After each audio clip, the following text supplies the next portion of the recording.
Acá abro el chat. El chat. Compartir. Ahí.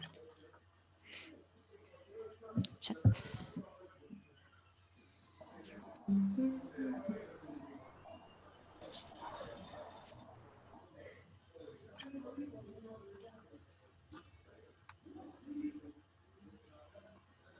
Iba a decir algo y me olvidé.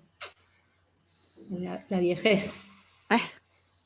Me olvido las cosas. Ay, me acordé lo que iba a decir antes. Anotate, Diana. Si Ya me lo anoté, de las ya me mías que anoté. Ah, bueno. Yo me olvido. Profe, ¿puedo gritar? ¿Por qué gritar? ¿Qué pasa? ¿Por qué pasó? Ah, porque no entendía. ¿Cuál es la diferencia? Ah, se perdió. Bueno, ahí está. Uno directamente es el pH o basicidad, está relacionado con la concentración que tiene la muestra de oxidrilos. Nada más que con eso. Eso es el pH. El pH en realidad es menos logaritmo de la concentración de hidronios. ¿Está bien? Pero habíamos dicho que la basicidad, entonces ¿con qué se relacionaría? Con la concentración de oxidrilos. ¿Sí? Ahora, la alcalinidad me está dando una idea de qué especies se combinan con protones. ¿Está bien? Emanuel, ¿seguís gritando o no?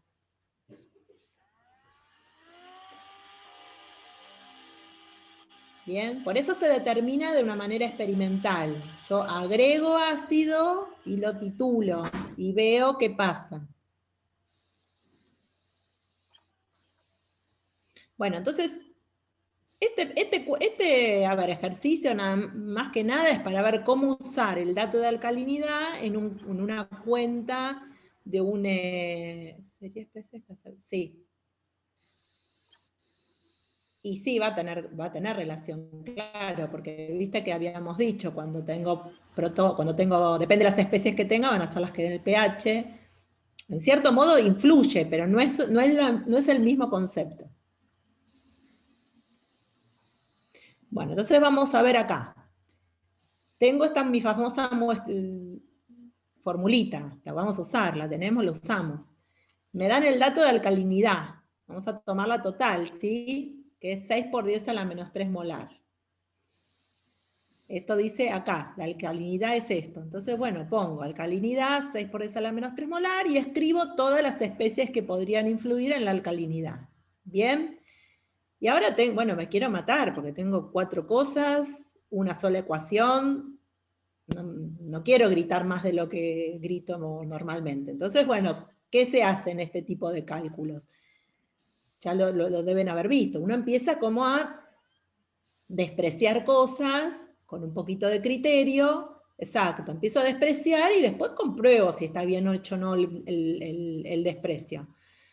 Pero si no es imposible, hoy por hoy con cálculos sencillos, si no termino con ecuaciones cúbicas, no sé, cosas muy complicadas que por ahí no tiene valor, no tiene sentido complicarse. Entonces pensemos, si tengo una muestra de esta alcalinidad y es una muestra ambiental, etcétera, etcétera, en general en este tipo de muestras, ¿qué sucede? La especie más que aporta, digamos, en este balance es el bicarbonato. En principio voy a despreciar carbonato y voy a despreciar protones o hidronios. Miren, acá escribí hidronio, acá protones, para que no se enojen una manera y la otra de escribirlo. Bueno, los voy a despreciar, porque yo ya más o menos de lo que vengo viendo en este tipo de muestras, el pH nunca da un pH muy ácido. Entonces, en principio lo voy a despreciar. Como de oxidrilos no sé, digo, bueno, me las juego y los pongo, los considero, ¿sí? Porque se acuerdan que cuando tenía bicarbonato, el pH podía ser 8 y pico, entonces digo, bueno, lo voy a poner. Entonces, bueno, expreso bicarbonato en función de la constante K1 de acidez, ¿sí? Que me da K1 es igual a la concentración de CO2 dividido la concentración de hidronios o protones. ¿Está bien? ¿Cuál es la concentración de dióxido? Bueno, voy a considerar ¿Cuál es la concentración de CO2 disuelto? A ver, clase 1. La concentración, pero que me corro el chat de mi pantalla. Bueno. ¿Qué va a ser? ¿Se acuerdan cómo calculábamos? Henry, exactamente. Uso esta constante, que la busqué, porque el problema no me lo daba.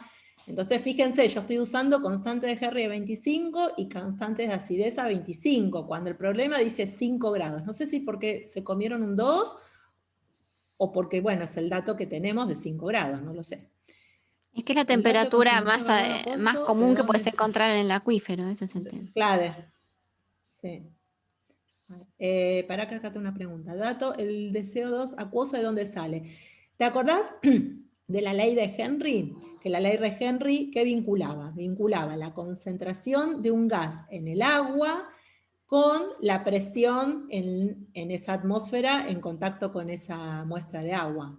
¿Te acordás? Entonces, si yo, espera que me corro el chat, sabíamos que la concentración del dióxido de carbono en el agua era igual a una constante de Henry por la presión parcial de ese gas. Y en este caso la presión es dato. Entonces, haciendo esa cuenta, saco que la concentración de dióxido acuoso es 3,38 por 10 a la menos 4 molar. ¿Contesté la pregunta? Estamos usando la ley de Henry, que es lo que usamos la vez pasada. ¿Sí? Bueno. Chicos, los que no entienden, lo preguntan. Por favor, no se queden con dudas.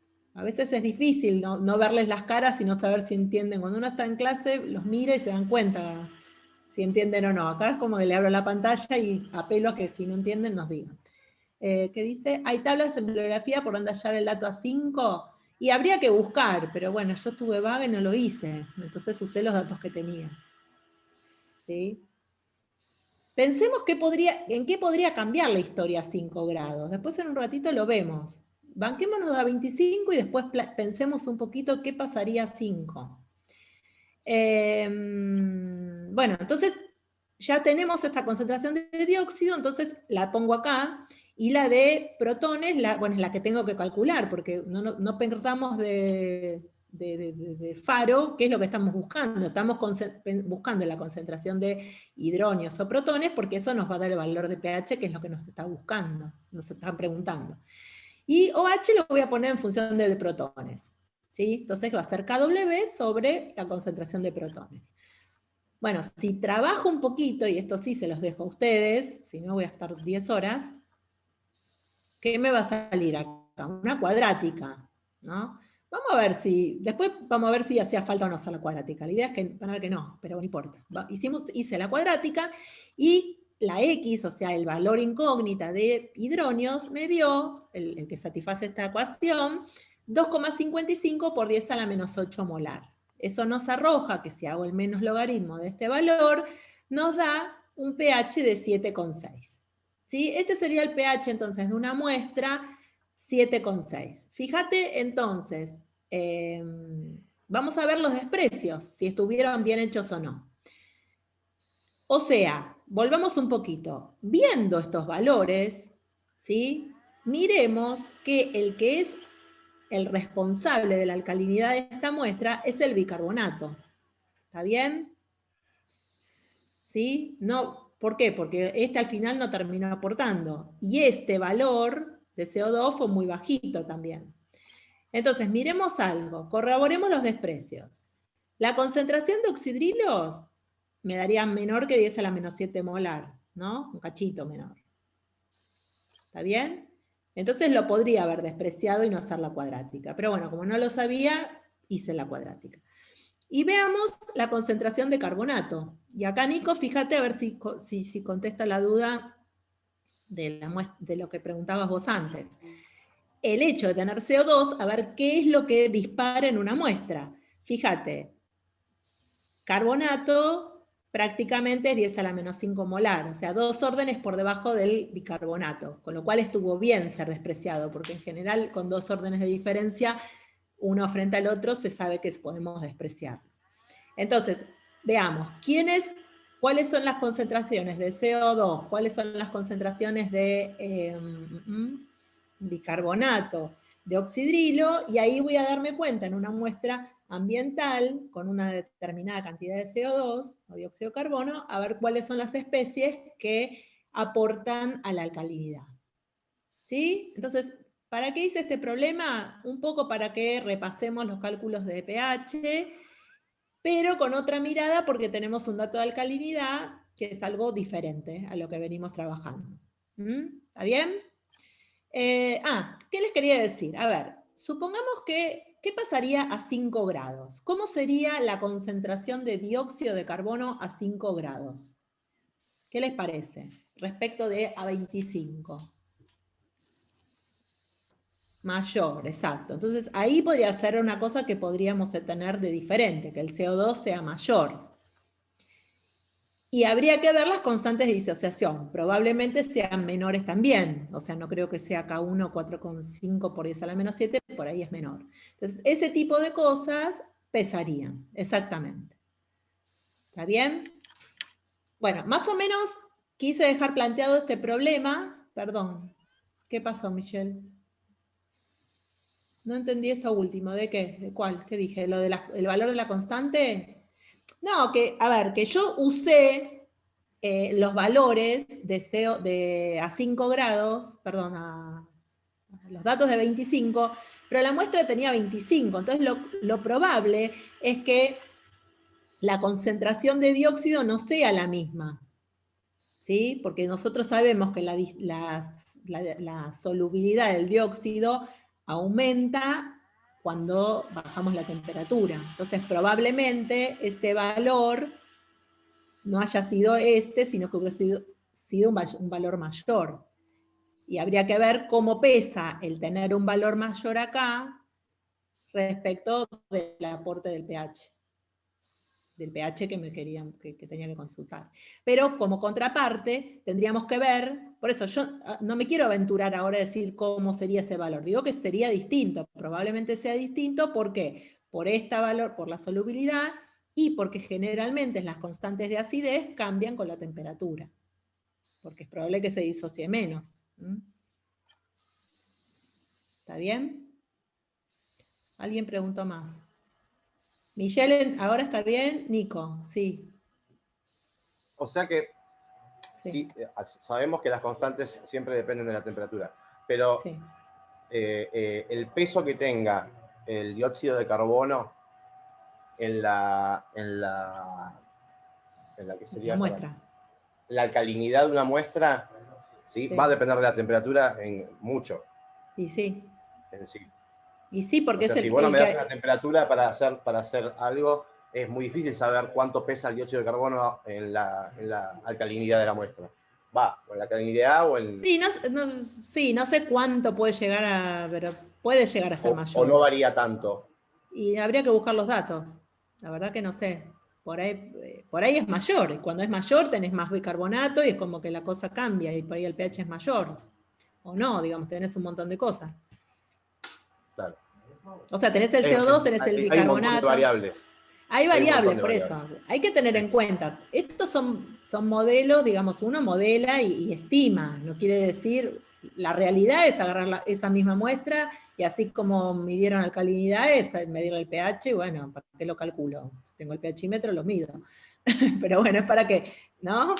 Es para que nos ejercitemos un poco en los cálculos. Ustedes siempre saben que... También el paper de epistemología justamente habla un poco de esta falla, ¿no? De tratar de modelizar, abstraer, limitar para poder entender algo y que al final hay una diferencia grande. Muy importante, sí, seguro. Y sí. Justamente. Es que a veces está buenísimo, porque a veces vos medís algo, y a partir de la medición, que es lo que realmente vale, ¿no? Es salir a interpretar a ver qué pudo haber pasado. Entonces eso también te dispara un montón de cosas. O sea, la modelización, lo que pasa es que, bueno, si uno no modela, es muy difícil también modelizo, aproximo, desprecio, y sí, termina dando. A veces es verdad. Un número. Sí, pero bueno, este está planteado para, bueno, ejercitarse un poquito y para dispararlo un poco a ustedes también este tipo de cosas. Bueno, uso la constante. A ver, ¿cuán mal estaría usar la constante? Y bueno, qué sé yo, la verdad no sé cuán mal puede estar. Tengo que ir, buscar y fijarme. Yo creo que estas cosas está bueno para abrir un poco la cabeza. Y a veces uno cuando desordena, ordena, ¿no? Pero todo lo que uno trabaja en ambiental tiene tantas cosas que en el fondo como no es para decirle que todo es un caos y no puedo hacer nada. Bueno, sí, se pueden hacer un montón de cosas, pero bueno, uno tiene que estar hasta ahí, digamos, sabiendo que los cálculos tienen una validez dentro del papel o una pantalla, ¿no? ¿Está bien? Me quedé hablando sola. Ah, se me cortó. No, está. ¿Qué pasó? Nada. Ah, ¿estaba? Pensé Sí. que... No, sí, que no. decía que obvio que sirve, no se pone en juicio que sirva. Hace falta. Si no, no podés calcular nada al final. La posta es esa. Bueno, así que se los dejo como para que ustedes vayan un poquitito enganchándose. Y mi querido océano, no hubo una clase que no hablé de los océanos. Bueno, les cuento algo para que se pongan contentos, que acá la doctora Bullo me dijo que sí. Miren, yo el otro día no tenía lo que hacer en esta pandemia, y me puse a buscar corrientes oceánicas, porque tenía ganas de buscar algo de corrientes oceánicas. Y encontré una charla de YouTube de la verdad que no sé, no sé qué carrera tiene. Ya lo No googleo, sé si es espérate. un doctor, magíster o qué. Me parece que es un oceanógrafo, o no sé cuál es la carrera, de Universidad de Málaga. Y lo encontré dando una charla, no sé para qué público, pero me pareció una charla súper clara. Y los invito, por eso les dejo el link acá. Dura 55 minutos, pero realmente lo vale porque es hiper claro cómo explica todo, que yo ahora se los voy a explicar en 2 minutos, porque si me pongo a explicar, primero no podría explicarlo como él, por eso tengo mis apuntes, porque yo soy química y esto, la verdad no lo estudié, o sea, puedo transmitir lo que mejor pueda, pero hay cosas que no manejo. Igual es muy accesible la charla. Pero les habla de todo lo que empezamos a hablar. ¿Se acuerdan de los vientos desde la clase 1? Me pongo de fondo mientras leo los papers. Claro. Es muy accesible. Y encima es castellano, así que, chicos, más fácil aún todavía. Bueno, el problema 39 lo que dice es la primera figura muestra las principales corrientes marinas. Bueno, acá está ¿ven todas estas cositas acá? Estos dibujitos, estos chirimbolos, esto que pasa por acá. Bueno, está increíblemente explicado por este hombre. Son corrientes oceánicas superficiales, ¿sí? Todas estas que vemos en el gráfico de este lado. Y de este lado es otro tipo de corriente que se llama corriente termohalina. Bueno, yo le voy a contar como me salga, ¿no? En 2 palabras. A ver, tengo mi machete acá, pero voy a tratar de hablar de lo que me sale. Este hombre explica muy bien cómo influye, o sea, cuáles son las fuerzas que mueven los océanos. Entonces, menciona las fuerzas astronómicas que se relacionan con las mareas. Ustedes saben que las mareas lo que considera es todo un sistema del Sol, la Luna y la Tierra, ¿sí? Entonces, bueno, de las mareas no habla demasiado, pero sepamos que las mareas pueden influir en estas fuerzas que mueven los mares, porque si se generan estas corrientes es porque hay alguien que los mueve, hay fuerza para que se muevan, ¿sí? Después habla de una circulación superficial, que son estas, y estas son, digamos, son producto o vienen por los vientos, ¿sí? Vientos que ya hemos hablado, ahora voy a hablar un poquito más. Y este tipo de circulación es una circulación que tiene más que ver con la salinidad del océano, porque el océano ustedes saben que obviamente tiene sal, pero es como si uno lo considera como una masa estratificada, con capas. ¿Por qué? Porque yo tengo un gradiente de densidad, ¿sí? Y a su vez, ese gradiente de densidad está relacionado con la temperatura, si yo me voy hacia las profundidades del mar. ¿Por qué? En la superficie tengo mayor temperatura, ¿Y qué sucede? A mayor temperatura tengo que la masa del agua, del mar, aumenta, entonces la densidad disminuye, y además, si me voy para abajo, tengo menores temperaturas, que contribuye a la mayor densidad, y mayor salinidad, que también contribuye a la salinidad. Todos sabemos que si tengo una muestra con más sal, o mucha más sal, va a ser más densa que otra que tenga menos sal. ¿Sí? Entonces, el gráfico de acá tiene que ver más que nada con corrientes que se generan en profundidad, o sea, desplazamientos verticales. Y estas que están acá son desplazamientos horizontales y que tienen que ver con de nuevo, con los vientos. Estos vientos, está súper bien explicado, él plantea una situación, plantea, ¿qué pasaría si la Tierra no rotara? Bueno, es lo que estuvimos viendo en la primera clase. Se calienta más en el ecuador, entonces el aire sube, ese aire lo ocupa el más frío, que vendría del polo, y se genera una circulación en ese sentido. Pero ¿qué sucede? No es que la Tierra está así. Resulta que encima tenemos una rotación. Y esa rotación, y lo explica muy lindo, porque dice que, esto en 1900, alguien habló de lo que se llama ¿cómo se llama? La capa de Ekman, algo así. Bueno, la capa de Ekman. ¿Qué sucede? Él vio que cuando estaban en un barco yendo una expedición para no sé qué cosa, decía que el viento venía en un sentido, y en el hemisferio norte, y los icebergs que estaban cerca de él tenían un sentido contrario de movimiento. Entonces, bueno, alguien le propuso que haga la tesis en eso y demostró, bueno, y eso, vean la charla, pues voy a estar de 800 millones de años explicándolo, pero lo que sucedió es que en vez de solamente haber una circulación, como antes expliqué, se generan estas tres circulaciones que eran, ¿se acuerdan? La célula de Ferrel, la de Hadley y la de Hadley. Perdón, la de Ferrel, la polar, y bueno, y acá estamos cerca de la zona ecuatorial. Entonces, esas tres células tienen que ver con la rotación de la Tierra alrededor del Sol. ¿Bien? Bueno, conexión inestable. Me dice conexión inestable, ¿me ven? Pero ustedes? está perfecto. ¿Me escuchan? Sí, sí, sí. Ah, bueno. Bueno, si no, saco el video.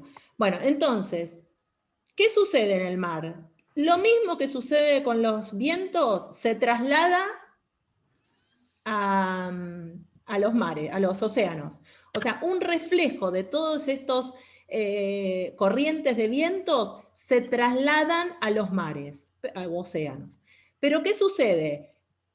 Fíjense, miren, en el hemisferio norte, este giro, estos se llaman giros, él lo llama como giros del Atlántico Norte, giros del Atlántico Sur, todos estos se llaman horario. Y fíjense los sentidos de los giros en el hemisferio sur. Es el sentido antihorario. Bueno, esto tiene que ver justamente con este desplazamiento de la capa de Ekman, no sé si así se llama, pero bueno, algo así de... Bueno, tiene que ver con esto. Entonces, fíjense que todo esto de los vientos se traslada a estas corrientes oceánicas superficiales. ¿Está bien? ¿Me entendieron esto? Bueno, y esto se complejiza con el movimiento vertical. Bien, entonces, este movimiento vertical es muy importante porque, esperen que, el transporte Ekman, así se llama.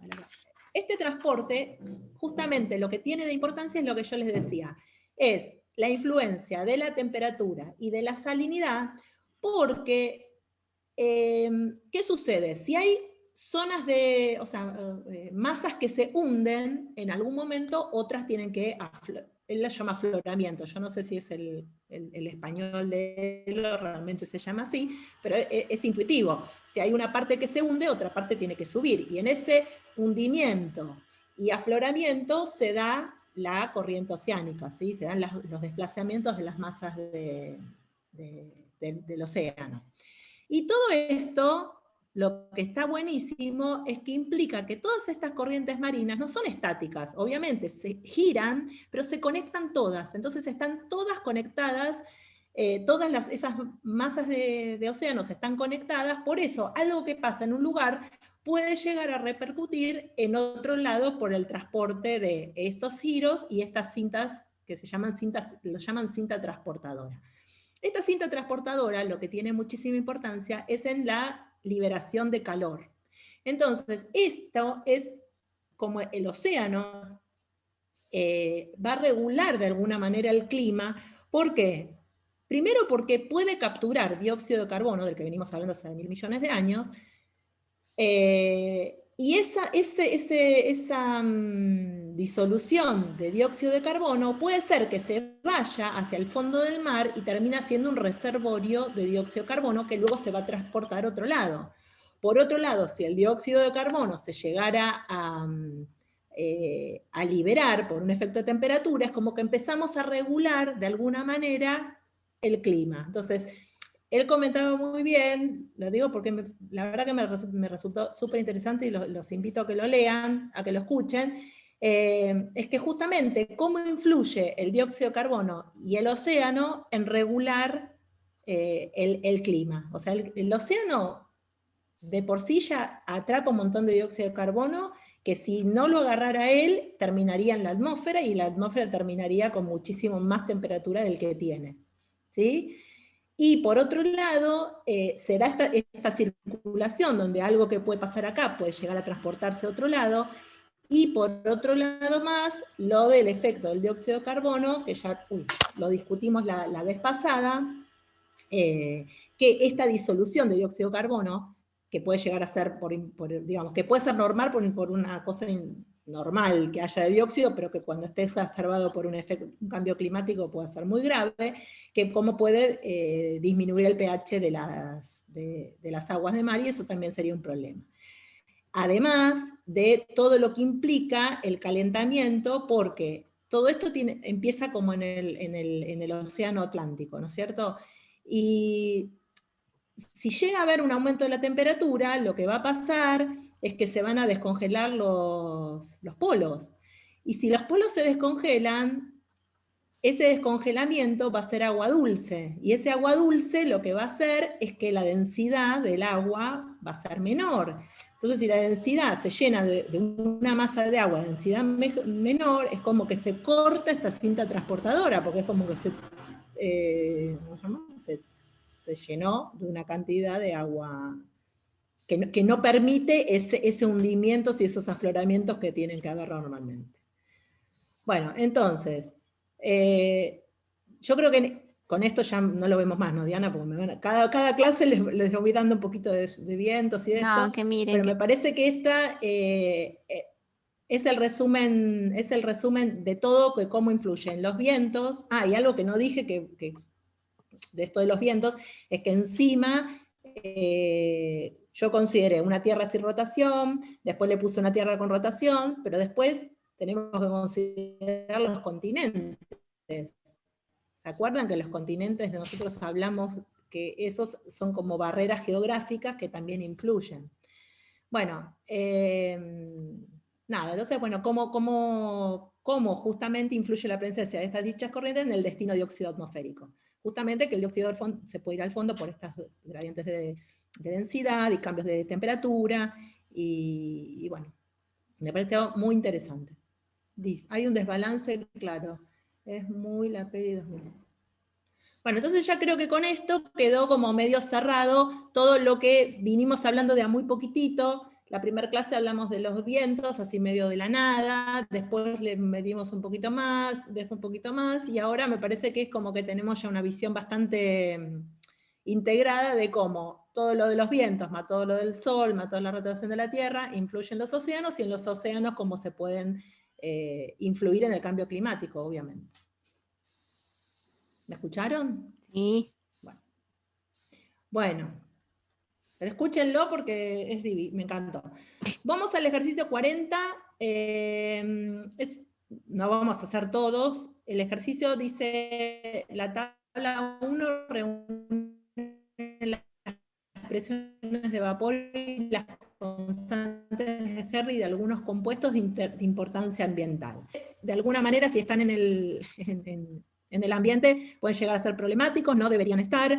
Fíjense que tenemos plaguicidas, bueno, acá dice pesticidas, se llaman plaguicidas, organoclorados, que son muy persistentes en el ambiente, tenemos sustancias aromáticas, que no son buenas que estén, tenemos alcanos, o sea, sustancias que no deberían estar en el agua. Nos dan la masa molar, nos dan su solubilidad en agua, nos dan su presión de vapor, nos dan la concentración en la fase de vapor, y algo interesante, aparece una H, una nueva constante que tiene que ver con la constante de Henry, y fíjense que es una... A ver, ¿por qué digo nueva? Porque es la KH que tiene que estar afectada por RT. ¿Para qué? Para que me dé directamente la proporcionalidad. En vez de, antes se acuerdan que lo hacíamos con presiones. Bueno, si ahora las presiones nosotros sabemos que se relacionan con la concentración por RT, eso se acuerdan de química general, entonces aparece una nueva variable de proporcionalidad, que es esta nueva H, que no sé si se llama H o el que lo escribió lo puso H, pero es la KH de Henry por RT.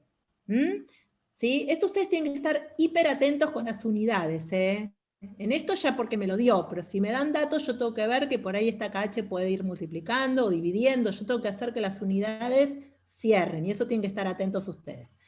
Bueno, entonces, comenten los datos de la tabla, yo creo que esto ustedes solitos pueden ya saber de qué se tratan, y miren los valores, chusmen un poco los valores, pero lo importante es que me dice, la calidad del agua de lluvia se ve alterada por la presencia de diversos contaminantes atmosféricos, que son los que están en esta tabla.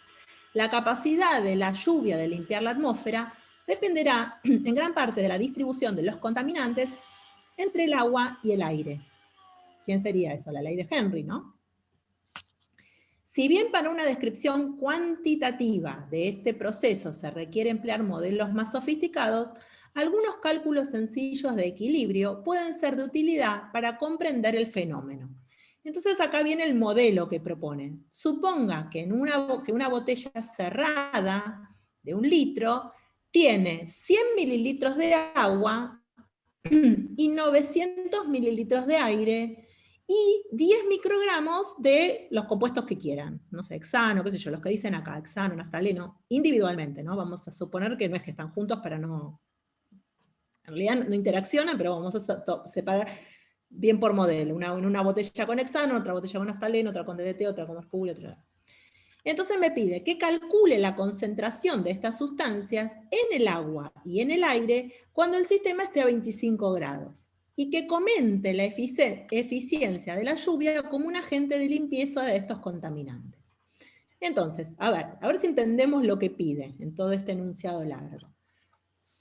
Yo voy a hacerlo, lo voy a ejemplificar para el hexano, ustedes practiquen con otros y discutan los resultados. Agarré la fila del hexano y traslado los datos, ¿sí?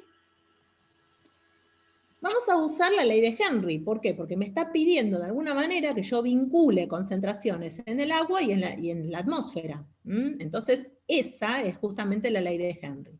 Por el otro lado, la ley de Henry, como modelo original de teoría de equilibrio, habla de gases no reactivos, o sea, que no reaccionan con el agua, ¿no? O sea, que es el modelo más, ¿cómo decirles? Más sencillo de la ley de Henry. Entonces esto es lo mismo que vimos la vez pasada. Identifiquemos qué vincula. Fíjense que la concentración de X, que para mí va a ser hexano en este caso, acuosa, va a ser la constante de Henry por su presión de vapor, y a su vez va a ser entonces, yo puedo escribir la presión de vapor, la concentración la puedo escribir como, ¿se acuerdan de química general? Puedo escribir la concentración por RT. Y acá es donde surge, entonces, que esta es la H, ¿sí? Que era la que me daban en la tabla. Entonces, bueno, planteemos Henry. Tenemos el hexano acuoso dividido la concentración de hexano en la fase gas, y me dice por este cálculo, cuando hago las cuentas o lo veo en la tabla, que es 7 por 10 a la menos 2. Fíjense que es adimensional, y está bien que sea adimensional, porque esto es, ¿en qué unidades me da la concentración en la fase acuosa? ¿Qué decía Henry? Era molar, ¿se acuerdan? Molar es moles por litro, exacto. Entonces está bien que sea dimensional, tengo dos concentraciones que son moles por litro. Pero no se olviden cuál era el modelo. Yo tenía una botella, hasta acá tengo agua, acá tengo aire, y le tiro 10 microgramos de hexano. ¿Y qué quiero ver? ¿A dónde va a parar el hexano? Bueno, yo ya sé por Henry que un poquito va a quedar acá y un poquito va a quedar acá. ¿No es cierto? ¿Entienden el modelo? Entonces, lo que voy a hacer es un balance de masa. Voy a decir, esa masa de hexano que yo puse, que son 10 microgramos, que no, bueno, lo pasé a gramos, lo paso a moles. Entonces veo que en realidad en esta botella lo que hice es, además de tener el aire y el agua, le tiro 1,2 por 10 a la menos 7 moles de hexano. Y ahora pienso, bueno, la botella, una parte del hexano va a estar en el agua, otra parte va a estar en el aire. Entonces, la cantidad de moles totales de hexano, que es 1,2 por 10 a la menos 7, va a haber una partecita que esté en el agua y una partecita que esté en el aire. ¿Sí? Y por otro lado, vuelvo a la relación de concentraciones de Henry. ¿Sí? Entonces, fíjense, voy a tener un sistema de ecuaciones, de 2 ecuaciones con 2 incógnitas. ¿Que quiénes van a ser? Las incógnitas van a ser los moles de hexano en agua y los moles de hexano en aire. Entonces, transformo esta concentración en moles dividido volumen. ¿Para qué? Para sacarme de encima los volúmenes y trabajar con los moles. ¿Bien? Bueno, y ahora sí reordeno, y estas cuentas se las dejo a ustedes porque es un plomo, voy a llegar a justamente ese sistema de ecuaciones donde por un lado voy a tener la suma en el agua y en el aire, y después la relación de uno con otro. ¿Bien? ¿Me siguieron hasta acá? Una vez que hago esos, ¿sí? Una vez que hago esas cuentas y lo paso a masa, lo que voy a ver es que, ¿qué me dio? Que la masa que tengo de esos 10 microgramos originales, 1 por 10 a la menos 5 están en el aire. ¿Sí? Y 7,7 por 10 a la menos 8, o sea, muchísimo menos, se quedaron en el agua. Entonces, si yo les pregunto, ¿serviría el agua como, o sea, disuelve mucho y entonces sé que podría lavarlo en una lluvia? ¿Qué les parece? No me miren la pantalla. Tacho todo. Y mucho no, porque evidentemente se queda mucho en el aire. ¿Está bien? Entonces, ustedes después plantean para naftaleno, para mercurio, para DDT, porque dependiendo de las características propiamente del compuesto, por su hidrofilicidad, por su presión de vapor, por etcétera, etcétera, etcétera, cada sustancia es un mundo. Entonces miremos y analicemos si alguno se favorece u otro o no. Y pensemos algo que yo hoy discutía con Diana, porque, a ver, un minuto, ¿no? Miércoles. Algo que es importante. Esto es una foto de ver un cachito de agua, que igual fue mucho, fue la relación 100 mililitros a 900, ¿no? Después vamos a ver que hay otros casos que tienen menos, es considerar una gota de 0,1. En realidad yo no puedo decir mucho, porque esto es para considerar una gota chiquita y un volumen de aire, pero cuando viene una lluvia enorme, ahí es un efecto de otra cantidad de agua, entonces seguramente en la unión hace la fuerza, voy a tener mucha agua y en ese sentido voy a poder lavar el hexano, o sea, no es que la lluvia realmente lava un montón de contaminantes. Pero bueno, esto es para que empecemos a trabajar de a poquito y es hacer los modelos los más sencillos posibles. ¿Sí? Un minuto. Bueno, el ejercicio 42, ¿qué tiene diferencia? No, el 42 es lo mismo que esto, chicos. Les propongo que lo hagan solitos. Ah, no es lo mismo, esperen. Esperen, hay un concepto nuevo. El 42 básicamente ataca el mismo problema. Tengo benceno u otra sustancia y me pregunta cuánto está en el agua y cuánto está en el aire. Me da volúmenes, traten de hacerlo solo. Pero lo interesante de este problema es que me hablan de